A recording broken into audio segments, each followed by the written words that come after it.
Iverina eo amin'ny sokajana ny latsaky ny 13 taontsika ny ekipan'ny Saint-Michel kosa indray izay hiatrika lalao iraisam-pirenena atsy amin'ny Nosy La Réunion amin'ny faraparany ity herinandro ity.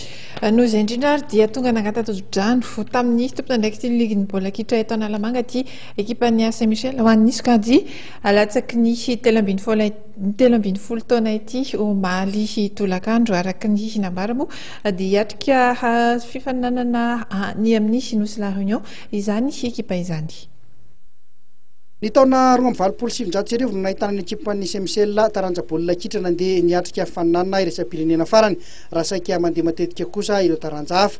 Noho ny fandehanan'ny ekipan'ny Saint-Michel latsaky ny 13 taona isolo tena ny firenena malagasy amin'ny andiany 12 ny challenge Marc Minachi atsy Sainte Anne La Réunion ny herinandro avy izao dia tonga nangatatsodrano tamin'ny tompon'andraikitry ny baolina kitra eto Analamanga izy ireo ny sabotsy teo. Tamin'izany indrindra no nilazan'ny mpitantana ny Saint-Michel fa zava-dehibe ho an'ireto ankizy reto izao fandehanana izao ka mila tsodramin'ny rafitra ampia ny kitra eto Analamanga. Ankoatr'izay dia nampanantena ireo mpilalao sy mpitantana ao amin'ny Saint-Michel latsaky ny 13 taona fa tsy hanao ambanin-javatra ny fiarovana ny voninahim-pirenena any La Réunion.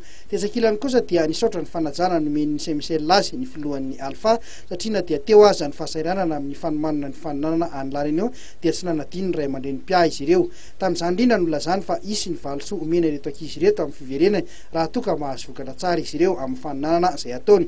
Teo am-pamaranana dia tsy adino ny tompon'andraikitry ny Alpha ny nirarisoa sy nananatra ireto katita kely andeha hitondra ny loko maitso fotsy mena any ivelany ireto.